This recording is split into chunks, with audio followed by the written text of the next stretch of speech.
Have you ever thought about wanting to be a silly little robot guy? Me too. That's where REPO comes in. This game lets you and up to 5 other goobers be just that, silly little robot guys. But REPO comes with its own challenges they all have to face, the biggest two things being incompetence and monsters, but mostly incompetence. The main goal of REPO, other than being a silly little guy, is to collect junk for the taxman and bring it to an extraction point. What makes collecting the junk fun and interesting is how it interacts with the players, monsters, and the environment. The way you collect them is by picking them up with your weird little hand beams. It's pretty jank, but that's part of the fun and charm of the game.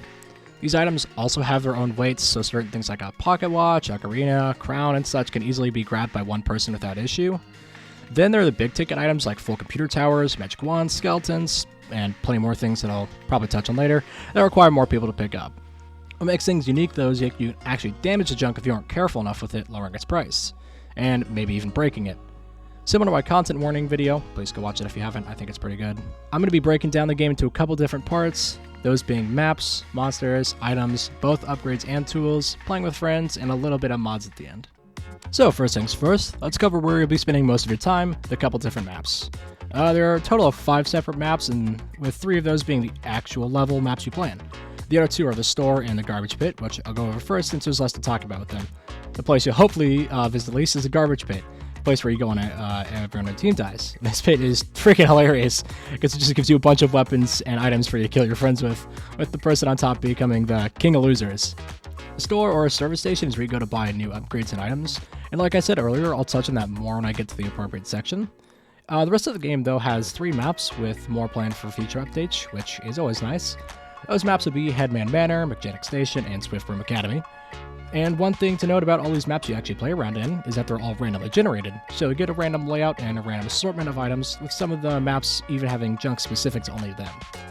And another thing is that almost every single door in the map could be just ripped straight off of its hinges, which is so funny. Headman Manor is the first and is a more claustrophobic map compared to the other 2 maps. The theme of this one is, as the name says, it's a manor/mansion. It's filled to the brim with rooms, bookshelves, closets, beds, and even outdoor garden spaces. And this map can be an absolute bitch in terms of dealing with monsters, because sometimes you'll just round the corner straight into one. Now, to compensate, this map also has plenty of hiding spots if you don't feel like dealing with the monsters head on. But just because you hide does not mean you're safe. The next level will be Mechanic Station, which I believe is supposed to be a research facility. This map is definitely more open, with there being lots of rooms with laboratory equipment in them. And the map mostly seems to consist of research rooms, storage hallways/rooms, break rooms, and bathrooms. And the monsters on this map interact weird because sometimes you can just be hiding, while other times you can't do jack shit about it. And there have straight up been times while I've been hiding on this map and I've still died, which, while can be annoying, is still really funny. The final map, and my personal favorite despite the small map pool, is Swiftbroom Academy. It's the most open map in the game right now, but probably also the most chaotic map too. There's cauldrons littering the place that launch you out at supersonic speeds if you stand in them for long enough. And this map is also made up of classrooms, long hallways, bedrooms, libraries, and the such. And monsters are actually pretty fun to deal with on this map because there are tons of hiding spots, but you can also, actually fight them head on here if you choose. Monsters currently number around 20 in the game, and even with it being only 20, it still feels like there's so many, mostly because you don't keep encountering the same things repeatedly. And I'm going to keep this section brief though, and I'm going to talk about a couple of my favorite monsters. I'm going to be starting with my absolute favorite, and that's probably the duck, with the best actual name ever being the Apex Predator. This little shit stain of a monster follows you around and constantly jumps in your face, basically trying to get you to pick it up. And once you do actually grab it, it starts trying to kill you. And it can also fly, so don't think high ground will let you get away from it, because this thing will hunt you to the ends of the earth. And after a short while of chasing you, or just straight up killing you, it'll leave you alone and go back to jumping in your face. Another one of my favorites is the Huntsman, a blind old man with a shotgun for a walking cane. And unlike every other monster in the game, the Huntsman can't see you, but his hearing is really good, so if you make a sound near him, be prepared to get your head blown smooth off. He can't walk downstairs, so he also just falls over, which is freaking hilarious watching. The Hidden is also another classic monster. It's literally just an invisible guy who picks you up and runs around the map with you. I'm dead serious when I say this guy's helped me more than he's hurt me. I've literally been delivered to new extraction points and even back to the van, and it's always fun encountering this monster. The next and final monster I'm going to be covering is the Headman, the giant floating head monster, and probably the one with the most notoriety, as it is on the cover. This guy's hard to kill and hits like a goddamn isekai truck. You can still avoid it pretty easily as he's not very fast, but if you do get caught, lights out. I've also seen it still be able to attack you if you're hiding under something as well. But basically, giant head, funny. Now I can actually talk about the shop since it actually applies to this section of the video. The shop is where you go to buy upgrades to make yourself better and your friends, and also buy tools like guns, drones, and a frickin' frying pan. Health packs and more carts are also available for purchase if you so choose, and there's also a secret room in the shop that's got a skeleton named Larry. Now the shit you're actually looking for, junk. The junk comes in a variety of shapes, sizes, and they're mostly the standard small, medium, and large. Every piece of junk also has a fragility level. Diamonds, for example, basically break if you hit them into anything, whereas something like a trophy takes a lot of work to break.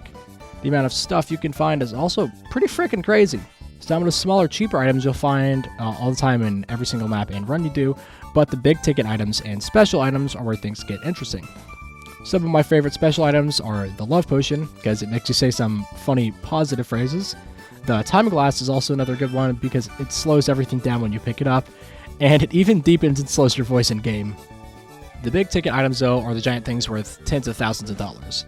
The two that come to mind are the Griffin statue and Dumgolf's staff, I think I said that properly, both of which are typically over $20,000. The Griffin statue is annoying just because of how damn big the thing is. I swear it feels impossible to get this to the extraction point without damaging it at least once. And the staff can be annoying, but it's also great because if you drop it enough, it'll shoot out a giant fucking laser. Upgrades are probably one of the more important things in the game, since it just lets you do more overall. Want to pick heavier things up? Boom, strength. Want to run faster? Boom, sprint speed. Want to launch yourself like an ICBM? Boom, tumble launch. Pretty much all of the upgrades serve a purpose and have a reason for you to want to pick them up too, which is nice. And the upgrades I prioritize over the others are strength, stamina, and then sprint speed and health are behind that. I like strength because, just makes things easier to move around, but it also lets you bully monsters if you get enough by swinging them around. Though, again, you need a lot of strength to pick up the bigger guys. Stamina and sprint speed are just nice in terms of quality of life because you can just move around faster and more. I've pretty much grouped all the weapons, traps, drones, and such here because there isn't really enough to give a detailed explanation for everything. And according to the wiki, the store sells 3 different categories of tool, with those being medkits, weapons, and gear. Medkits are, pretty straightforward and just heal you for however much they say they do. The weapons category is the most extensive, so I'll break it down into 3 subgroups that I'll explain separately. You've got grenades that explode, stun, and make shockwaves, same with the landmines too. There's also the melee weapons, like the above mentioned frying pan, but also bats, swords, and even an inflatable hammer that explodes. Everything is just janky to swing around, but it's also an entirely fun jank because it, 1, makes things, just funnier, and 2, actually makes the impacts feel heavy since shit can go flying. The last and smallest weapons category goes to the guns. You've got a regular pistol, a shotgun, and a tranquilizer gun. The guns also suffer from the same swinging jank as the melee weapons, making them a little hard to use as it can feel quite hard to actually, shoot something on target. Regardless of everything though, all of the weapons are super fun to use. The gear section is the last bit of the tools, which consist of the carts, drones, and trackers. First things first though, I swear to God the trackers in Pocket Cart are just straight up pointless. Trackers don't do much because everything is already pretty easy to find, and the Pocket Cart holds so little, it's basically a money sink. Everything else though, I feel like I could actually serve a helpful purpose. The extra cart, for example, can be nice, because you can have your friends walk around with it while you grab stuff with the other cart, but you do gotta drop a lot of money on it. The drones are the most helpful in the category, because they generally do the most work. The feather drone makes things weightless so they can pick it up with minimal to no strength, and it's even better when paired with the aptly named indestructible drone, which just makes the junk can take no damage. Everything though does serve a purpose, I'm just incredibly biased and only use the things I like. Alright, now throw everything I mentioned above out the window because playing with friends destroys this game in more ways than one. And I don't actually mean things break though, it's just playing with your friends does things to you. This game is 100% meant to be multiplayer. Not that solo play is bad, it's pretty fun. But goddamn can shit get wild. Literally, we're throwing each other around, making incoherent sounds, and maybe actually playing the game. The game also having in-game procs chat just makes things so much funnier too, alongside the text chat being TTS. Being able to actually hit each other around and pick each other up makes the game feel so much better since you can, interact with each other, instead of most games being able to just point or stare at one another. There are, of course, already mods for the game, since it's popular, with a wide variety of quality of life, cosmetic mods, and actual game changes being available. My friends and I use Thunderstore for mods, with us mostly using cosmetic mods. And some mods can straight up break the balance of the game, with one I know of allowing for shop items to sometimes be free, which, while fun, can definitely ruin balance. And besides cosmetic mods, I think there are 2 quality of life mods that should be in the game by default, with those being the no friendly fire in the shop and shared upgrades. Shared upgrades is super nice because you don't have to fight over who gets what upgrade, and instead everyone is able to just have a good time. And I think if they added to this to the base game, it should be a toggleable switch instead of just being default, because I think there's going to be argument for more customization and specialization without it. Overall though, this is a fantastic and wonderfully silly time you should check out. I'm genuinely excited to see how the developers move forward with it because they seem incredibly passionate and dedicated to making Repo as good and fun of a game as possible.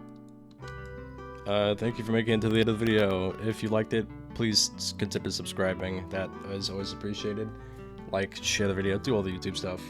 But sorry for the delay. I had some stuff come up, school-wise. But this video did take a bit of time because I had so much footage to sort through. It was about 10 hours of footage, like 130 gigs. Since I didn't have any clips in this one, I'm going to make it clipped up after this, and then move on to another video where I basically force my friends to play the game with me. And if anyone is interested in the idea of me streaming, like you'd be interested in watching, just comment that down below. I'd like to see that. Same thing with, if possible, monetization, since I would like to pay for my college a bit more instead of just having my parents, pay for a lot of it, and then, loans. But outside of that, thank you for watching. Have a good day, night, morning, evening, whatever is for you, and see ya.